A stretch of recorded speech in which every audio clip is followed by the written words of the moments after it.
You are listening to the Makers Church podcast.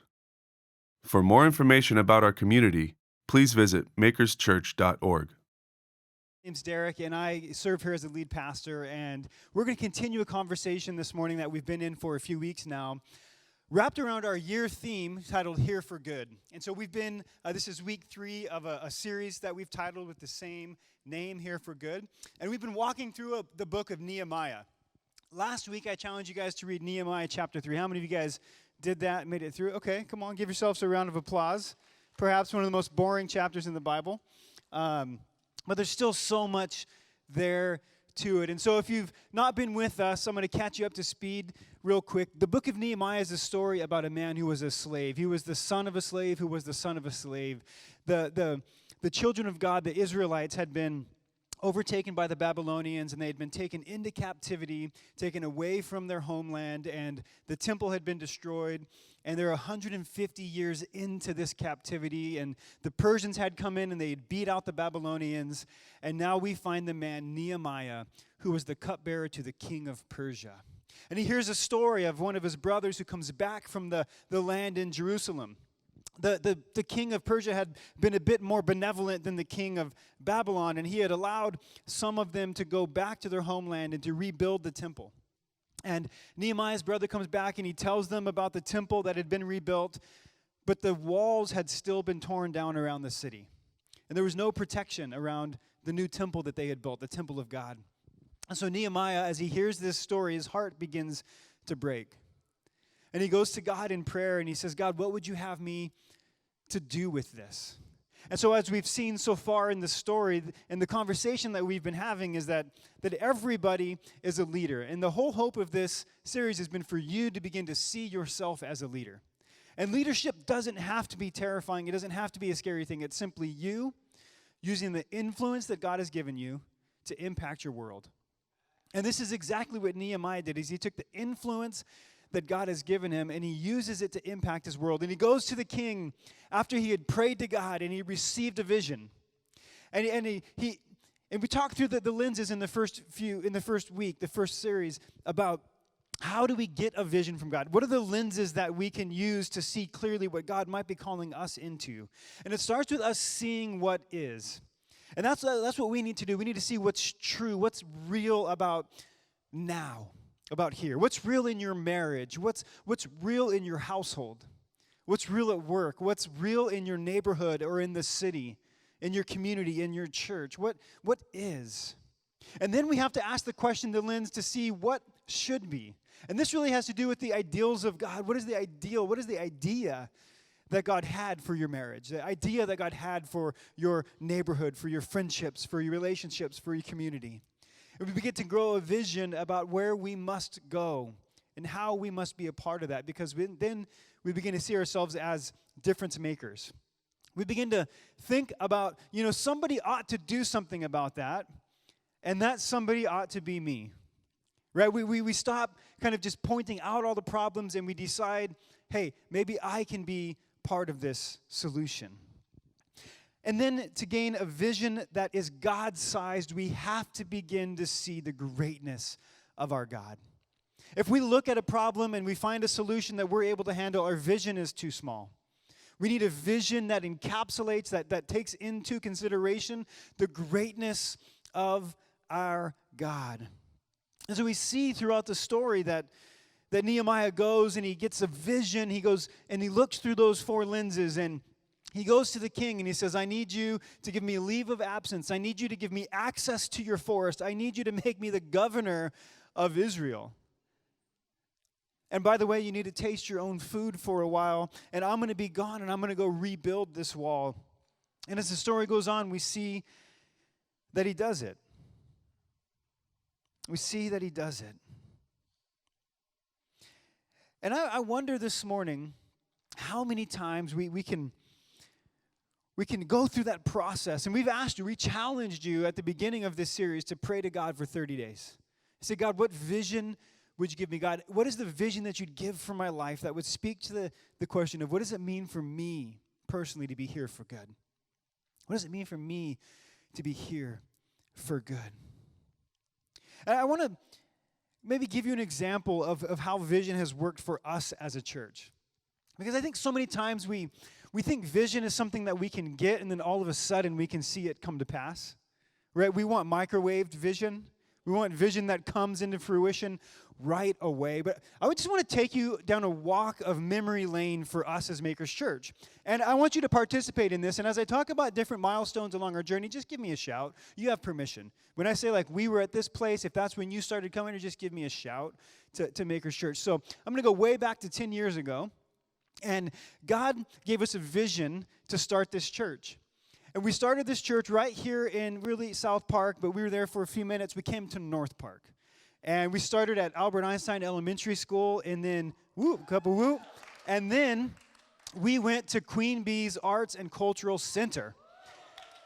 And we were there for a short while, and it was an amazingly terrible place to be. I remember a mirror fell and broke in the kids' room while we were having church, and it was just this, like, not a great place for what we were doing. And we grew out of that spot in about a year. And then after that, we went to Sunset Temple.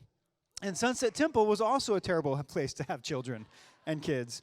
But it was a great place, and it was our place. And that was the season where we began to discern that North Park was a special place to be as a church. And we saw the exponential impact that if we could reach North Park, we could reach the city. Because North Park as a neighborhood was on the cutting edge of creating culture in the city, of really being the rising tide that would lift all the ships in the city. And even 10 years ago, it was a very different place than it is now. But we knew as a team that North Park was a special place to be. But shortly after that, we outgrew our space at Sunset Temple, and we found a warehouse downtown. And downtown was so promising at the time. East Village and the football stadium was coming. We still had a football team at that time. And so we were literally right on the cusp of where they were going to build the Chargers Stadium, and there was all this promise. And we were in this warehouse that we got. It was a miracle, the way God provided this. And many of you have heard Pastor Shalisa's story about how God really changed her life in that process, and so many of our lives. And our church grew exponentially in that season. We were in this warehouse that we converted. And we had a 5-year lease there, which was crazy for us, crazy for me, to commit to anything for 5 years. And the longest thing I'd committed to at that point was my marriage, which was 5 years old. So it was like an amazing place for us. But all of a sudden, we outgrew that space. We were out of space. We were doing 3 gatherings, no kid space. But we were 2 years into it, and we had 3 years left. And we were like, God, what can you do? And all of a sudden, our landlord came to us and asked us for the building back. Now, if that's not God, I don't know what is. And we were like, well, that's really inconvenient for us. You're probably going to have to charge us no rent till we find another place. And they said yes. And then we found another warehouse a few blocks away, 205 16th Street, and we signed a 3-year lease there. And many of you were there, and you were part of building that place out. And it was actually a beautiful place, and we loved being there. But about 6-8 months into it, the city made it really clear that it was illegal for us to be there. And the process for us to become legal to be there was going to take us longer and be more expensive than the time of our lease. And so what you don't know is leading up into that point, there was one place that I always had a vision that we would be in.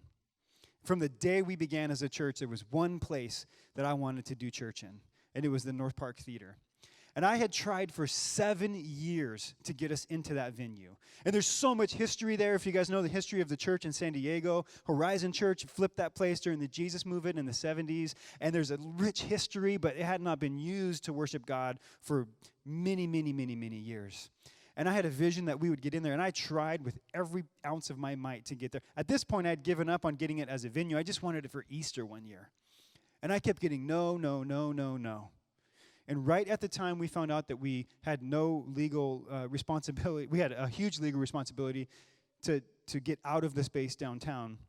God opened the door, and we began meeting at the Observatory North Park, the North Park Theater, which was a huge move of God. And we loved everything about that venue, except for the cost, except for the parking problems, except there was a terrible arrangement for our children's ministry, except for the fact that it was really inconsistent on the calendar. And it became really clear while we were there that we were home. back in North Park. That North Park felt like this resonant place that we should be. But after we had been there for X amount of months, it became really clear that we were going to run out of money and run out of you because we kept changing venues and all of that. And so we found a venue that worked great for us, and that was at Dana Middle School. And many of you found us when, you can give it a whoop. We were at Dana Middle School for the foreseeable future. And it was a great venue, and it was great for kids, and the parking was good, and the rent was cheap, and everything about it was great, except for the fact that we didn't feel at home.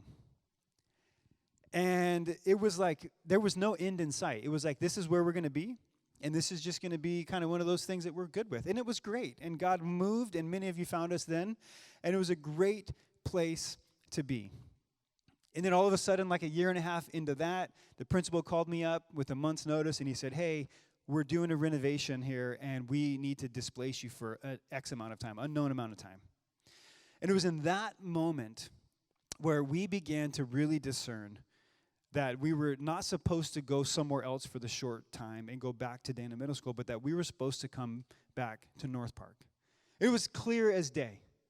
It was so clear that we as a leadership team decided to come to North Park before we had a venue to meet in. In fact, I believe we even announced it to the church, we're going to North Park. And we had nowhere to meet. You didn't know this. And we were like, don't worry, we've got it figured out. We didn't have it figured out. We had 2 venues that were subpar. They were actually, they would not work. But we were going to make them work. And one venue we were excited about because we loved the people there, and it was a cool venue. It just was like the size of a closet. And it never would have worked, but we were going to make it work. And so we had announced, hey, we're going to North Park, and we were going to meet at this place, and we were trying to figure out how to make it work. And it was in that season where God brought me and Pastor Glenn together. And since that point, the rest has been history. And it's been this amazing homecoming for us as a church. And really that whole narrative, when I tell you that story and I kind of take you down the walk down memory lane, because this theme that God has grown inside of us, here for good, it isn't this like, flash in the pan thing like, here we are. No, it's like we've had a vision to be here for 10 years. And even though our travels and our paths had taken us to all sorts of different places, in those times and those seasons, they're not lost on us. We learned so much. And I really believe that what God taught us in that season has prepared us for such a time as this, to be here for good. And I tell you this story when it comes to thinking about vision, because vision never comes into pass overnight. Vision is never something that just happens because you hope for it, because you will it into action. Vision sometimes is something that takes decades, sometimes centuries. Sometimes you can get it started and you'll never see it finished. You see it all throughout the scriptures where Moses did not deliver the people into the promised land. David did not build the temple. And I think what God is calling us to is to hear a vision from him and then get to work on it. Never just to see it happen overnight. And what you'll see here is, in the story of Nehemiah, is that the type of people that God is willing to use. We see this in the life of Nehemiah, the type of person God is willing to use. He's willing to use us. First, when we're willing to have our hearts broken. We've got to be willing to have our hearts broken. Our hearts need to break for broken marriages in our friendship circles, for broken marriages in our families, for broken relationships in our city. Our heart needs to break for people who have messed up so bad, and they've begun to buy into the lie that God can never forgive them. Our hearts need to break for people who have lost all hope. Our hearts need to break for people who are out of work, who are living in despair. Our hearts need to break for people who do not have the same privilege or resource that we have. Our hearts begin to need to break for the things that break God's heart. And then God will use people not only who have their hearts broken, but then will go to him in prayer. Who will go to him and seek him and say, God, what is it that you would have me do about this? Not say, God, do something about this. God, find somebody God, raise somebody up. So many times our prayers should be like, God, raise up the next generation. Like there's been a lot of concern going on right now around the coronavirus. And the most important thing that you can do in all of this thing is wash your hands for 20 seconds. The most important thing you can do is stay home when you're sick. There's something that you can do. We freak out and we say the CDC's got to do something about it. They've got to do something about it. But you can do something about it. And so when you have your heart broken, when you're terrified, when you're scared about something, and you go to God and you ask, your prayer should be, God, what will you have me do about it? And then God will rise somebody up, and then he'll use us when we stand up and act. God will use us when we stand up and act. And that's what last week was all about. It was about what does it mean for us to take action? What does it mean for us to become a part of the solution?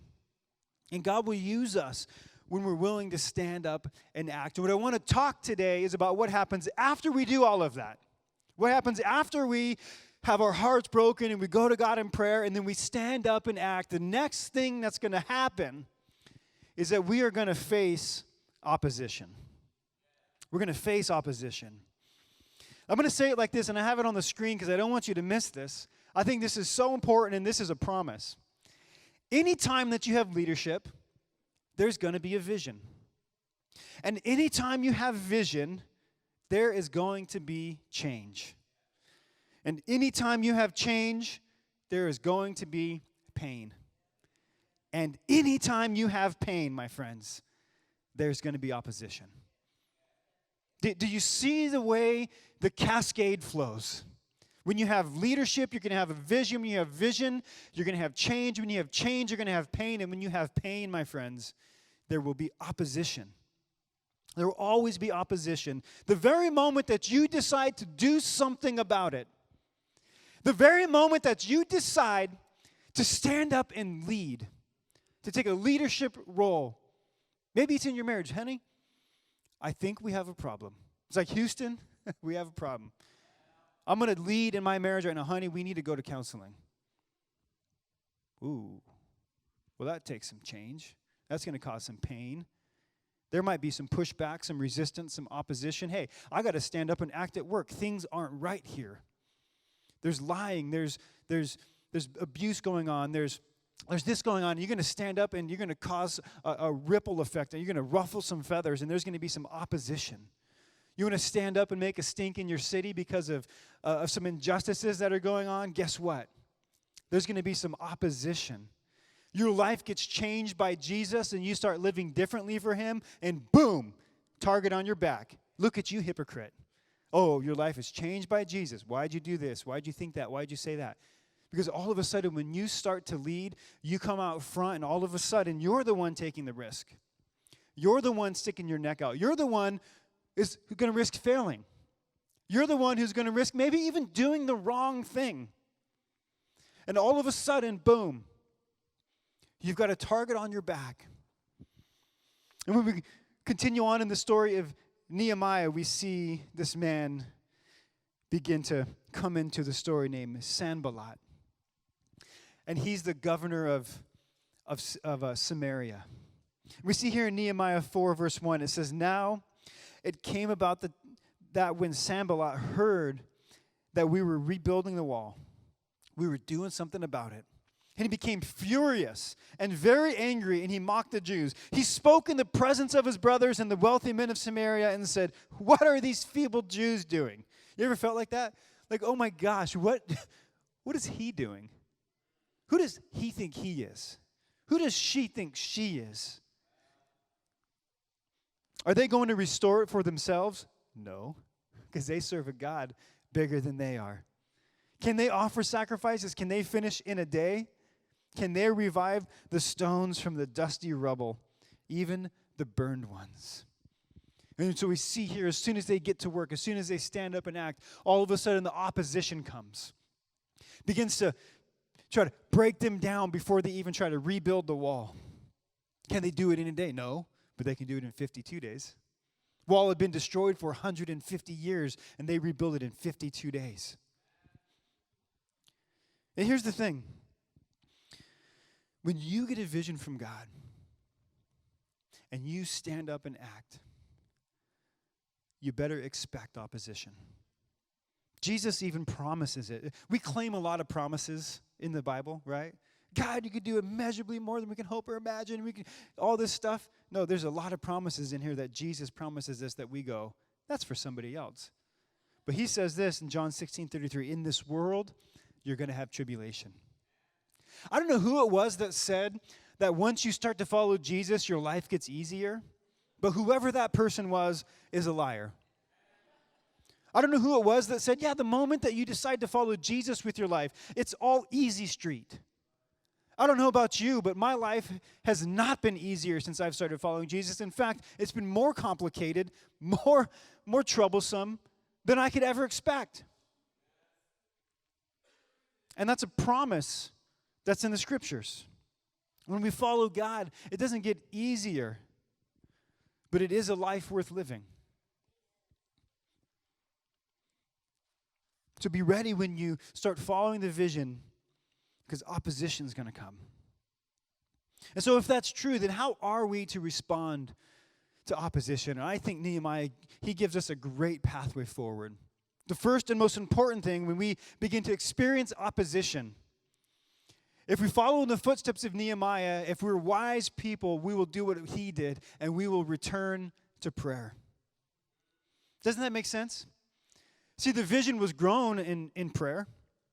The vision was matured in prayer. The visionary was matured in prayer. So the moment that we start facing opposition, it would be wise for us then to return to the source, to return to the very place that the vision was born.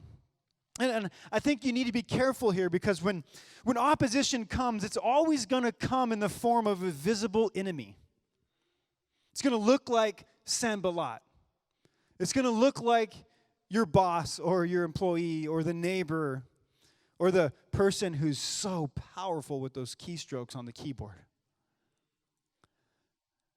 And what we must be careful of is when the opposition comes, it's always going to come in the form of a visible enemy that has a name and a face and a voice. And if we get too caught up in it, we're going to get focused on that person or on that thing, or on that voice, or on those words. But those are not the true enemies. The visible enemy is not our worry, it's the invisible enemy. See, the scriptures say that our struggle is not against flesh and blood, but against rulers, authorities. And this is the enemy that we must go to battle against in prayer. I love the Bible. I mean, I truly love the Bible, because it's full of stuff like this. Nehemiah 4:4. We get to see Nehemiah's prayer as he returns to prayer after opposition. He says this, "Hear, O our God, how we are despised." You ever feel like that? Woe is me. "Return their approach on their own heads, and give them up for plunder in the land of captivity. Do not forgive their iniquity, and let not their sin be blotted out before you. For they have demoralized the builders." That's nasty. This dude has not met Jesus. Because Jesus is like, turn the other cheek. Love your enemies. Go the extra mile. So what's the deal here? I mean, you could look at it historically and go, dude doesn't know Jesus. Jesus came a lot longer after this, 445 years to be exact. So, really? I mean, is that the way we should pray? I mean, I love the scriptures because the scriptures show honest accounts of people engaging with God. This is not the model prayer. This is an honest prayer. See, this is not the model prayer. Don't take this and get it tattooed on your arm, please. Do not stitch it into a thing to hang on your wall. This is not a model prayer, but it's an honest prayer. You know what I love about God? Is he doesn't have the same household rules that the Millers have. See, the Millers have rules that say if you've got nothing nice to say, don't say anything at all. God doesn't work that way. God's like, I'm bigger than your nasty prayers. I can hear them. God says, come to me in your honesty. We can come to God in our emotions. We can come to God with the reality of our simple human requests. The good news is God doesn't always listen to us. And he may not give what you ask if it's dirty like this. But the good news is that what you see happening here is that therapy happens in prayer. See, when we go to God in prayer, we go to God in our emotions, it can begin to work something new inside of us. See, the reality is none of us really like to be afraid. Fear is not a happy place to be. So instead, we just get mad. And so we take all our anger out against each other. We take all our anger out against that person or that thing or this issue or that issue. But instead of saying, I'm mad at you, why don't we return to God in prayer and say, God, would you deal with me in this? And the second worst thing we can do is we can just repress our anger and fear and allow it to grow toxic inside of our souls. Instead, when we go to prayer and God and we give it to him, we lay it down to him, it begins to turn something new inside of us. Friends, if you don't hear anything else this morning, do not go to your keyboard in anger. Don't go to your keyboard or your thumb quick text. I know some of you are quick with those thumbs. Don't go there in anger. Before you respond in anger, go to prayer. And then the second thing we see that happens is you don't only just return to prayer, but you revise your plan. And I want you to understand something this morning. There's nothing wrong with revising the plan. The plan is different than the vision. The vision and the plan are two different things. The vision is the thing that you hear from God and it doesn't change. The plan is the thing that you start working on and you realize, I've got some more information, it needs to change. Plans change all the time. I'm telling you right now that we've got a plan to renovate this church building. And the plan's already changed more times than we can count. And the plan will continue to change as we get more information, as we make more wise decisions. The plan will change, but the vision will not. The vision that we will be a people that are here for good will not change. That we will do everything we can to be here, to be present, to be embedded in this community, to be known for what we're for, to know that we're for Jesus and we're for people, and to go and do good. We're never gonna die on the hill of one method or one mechanism or even one plan. And so I think we need to be willing to go back and revise the plan. See, what happens is we can be so committed to the plan that our egos begin to grow attached to it. And when the plan changes, we feel like we failed. I mean, if you saw what our kitchen looks like at home right now, it looks very different than the original plan. All we did was literally throw some buckets of paint on the walls. But we had bigger plans until we looked at our bank account. And then it was like, well, this is what we're going to do. Paul and Silas had a plan. Paul and Silas had a plan. They were going to go into Philippi and they were going to plant churches. They were going to go start the best churches. Church plants. They were going to have all the great stuff, great Instagram accounts, great signage, great kids ministry. They were going to go in. They had all the stuff. They had free swag and mugs and all. They had all these plans to go in and plant churches in Philippi, and then all of a sudden they get arrested. So they have a vision to go plant churches. Instead, they start a prison ministry. See, the vision stayed the same, but the plan changed. They started a prison ministry where the jailer got saved, and then the jailer became a core member of the church plant in Philippi. See, the plan changed. When the situation changes, the plan must change. So we've got to return to prayer, and then we've got to revise the plan. And then what we also see that takes place here is Nehemiah, he recast the vision. He recasts the vision. See, sometimes the process of fulfilling the vision, we get tired, we get weary, the opposition comes, we get discouraged. And when that happens, somebody needs to stand up and recast the vision. We see this in Nehemiah 4, verse 14. It says, when I saw their fear, I rose and spoke to the nobles.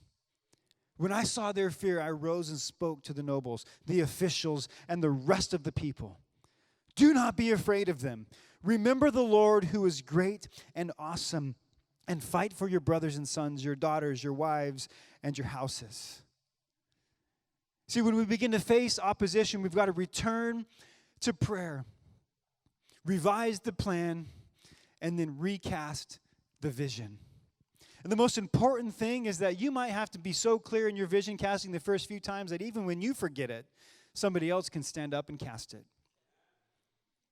I wonder how many times if God gave us the vision and we even forget it. And we need those around us to stand up and say, no. Here's the vision. Here's the vision. He reminded them why they were building the wall. And that it was worth the sacrifice, that it was worth the risk of what they were going through. See, there are people who are looking at you, people who you're leading, whether it's your kids or your spouse or your friends, and they're looking to you. And they're lost and weary. They don't know what you are supposed to be up to anymore. And all they really need you to do is simply recast the vision. What is this thing that we set out to do? Who is this kind of family that we said we were going to be? How is this household supposed to be the way we said it was going to be? We've got the doormat. For me and my house, we will serve the Lord. But sometimes it just takes you to recast the vision. And then the last thing is you've got to restart the work. The final thing that he did was he restarted the work. See, the work had stopped at this point. When Sanballat came up and he started spewing venom at them, they all got scared. They all got terrified. They all stopped working. So Nehemiah returns to prayer, and then he goes and he reworks the plan. He recasts the vision, and then, see, vision is great. But once again, you've got to stand up and act. And he restarts the work.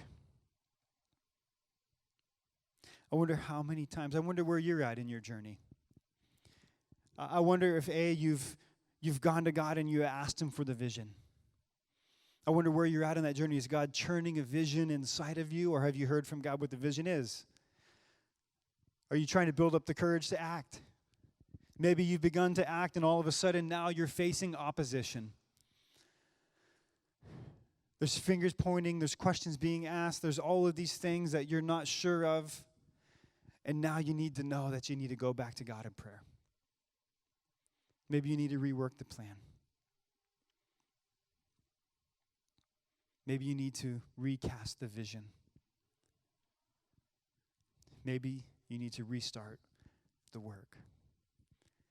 We're going to watch a video together, and then I'm going to be back up in a moment to close this out.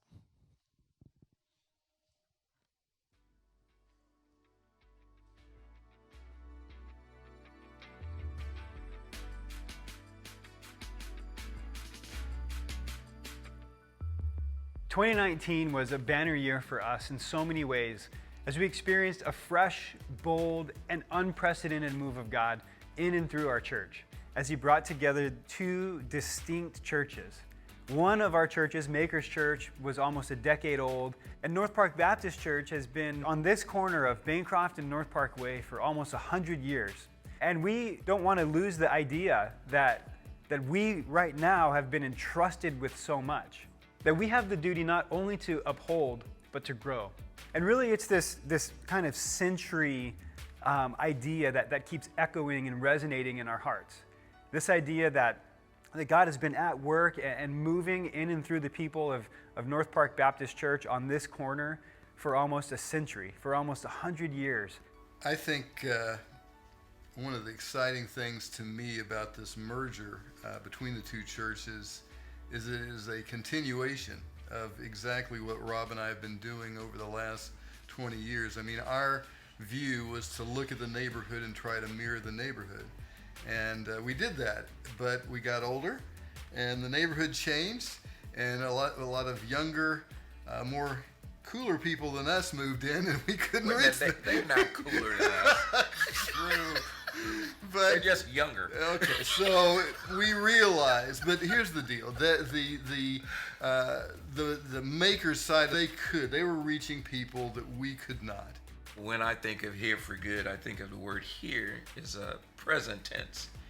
And here is always here today. Can't do anything about what happened yesterday and don't know what's going to happen tomorrow. And so we intentionally made up our mind to be present for people on today. It reminds me of the time that we got out a map of North Park and we determined to pray over every house in 92104. And we would go out and we would highlight the area in North Park that we'd prayed over that day. And it was amazing because every day, every time, every week that we prayed over an area of North Park, somebody from that area came to church the following week. For me, I think that in every generation, there has to be somebody from that generation that can speak into it. And there comes the time when it's time to pass the torch. And all of these Makers people are the answer to our prayers, and I see it as a God thing. And so for me, I'm excited about what the future holds and what it's like for them in 20 years. So here's how we're going to do this. We've hired an architect. We've done a lot of work on the back end to figure out what it's going to require to flip this building, to change it into something that can be used for the next 100 years. This is a big task, but we can't do it alone. We're moving forward in faithfulness together. We need you to partner with us. We need to sacrifice together in a great way to see this come to pass. As you consider how you want to support the future of Makers Church, your giving, whether big or small, can have a huge impact. We invite you to join us as we step into our future together, to be here for good.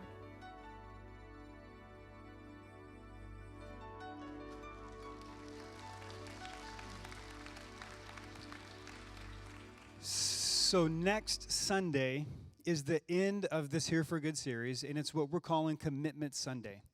And next Sunday is going to be a really, really important and really meaningful day for us as a church. And it's where we're asking every single one of you, whether you're with us in person here or whether you're watching online, to come back next Sunday and to commit to be a part of our Here for Good movement financially, to partner with us financially above and beyond what you normally give to help us see this vision come to pass. And so today, on your way out, you're going to get a Here for Good booklet that says a lot more about some of the renovations that we're going to be up to. It's going to give some history, some stories about what we're trying to get done together as a church. And so we'd highly encourage you to take one of these home. They're going to be available with our volunteers on the way out today. We'd love for you to read through this. But most importantly, inside of it is a pledge card and an envelope. And this is what we want you to pray over this week. And we mean this. We don't want you to respond to this too quickly. We want you to take this card and pray over it together as a family, to look at your finances, to take a look at how you can partner with us to help us see this take place. In the booklet is a lot of information, but better than that, today, right after church, I personally will be giving a tour of all of our space to show you and talk about the plans that we have, to show you the asbestos and water leaks and all of the fun stuff that not only we want to fix, but we literally have to fix to be able to use the building in the way that we want to, the way that we should. And so I'm going to be giving a tour right after church. You can meet in the hall. I would love to meet you there. It's also a great time for you to get your questions answered, to give insight and input into what we're up to together as a church. And then next Sunday, what we're asking you all to do is to come back with your hearts already prepared and an idea of what you might be able to partner with us in financially. And so next Sunday, in this envelope, we're going to ask that you'd bring a gift, a one-time gift to help us get started on this campaign for Here for Good. And for some of you, that might be $5, maybe it's $100, might be $100,000. Just what can you give next Sunday to help us get started in this work? And then also inside of that is a pledge card. And the pledge card is going to be a chance for you to declare to us your intentions to partner with us over the next 3 years. And the reason why we're doing it over 3 years is because, well, it's going to take that long to do the renovation. But two, I know for us personally, in the Miller household, we can give more if we give monthly over 3 years. And we want to give more. And if we just had to give once this weekend, it would be less than we can give together over the next 3 years. And so that's why we're asking you for a 3-year commitment. What would you be able to give above and beyond your normal giving monthly for 3 years? And I'm just going to use this chart on the back, which you can see here. You can also find it in the booklet. And for the purpose of this morning, I'm just going to show you how this breaks down. If we all committed to give $3,000, and this breaks down a little bit here, if we're all committed to give $3,000 over the next 3 years, if everybody in this room committed to that right now, we would far supersede our goal of $800,000. So we're trying to raise $800,000. If we were all going to give $3,000 over 3 years, it would break down to $2.73 a day, $83 a month. And that's what we're going to challenge you with. Could you give that much? And that's not the floor, that's not the ceiling. Some of you may not be able to give anything close to that. We're not asking for everybody to bring the same gift, but we are asking everybody to sacrifice something with us. And so maybe you can give significantly more than that. Maybe you can add some zeros to that. Only you know and God knows what you're able to do. But the hope is that we would all partner with this together, no matter how big or how small your gift is. This is something that we want to do collectively together.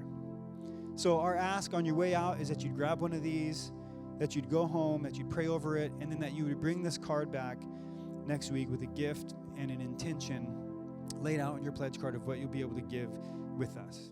You are listening to the Makers Church podcast. For more information about our community, please visit makerschurch.org.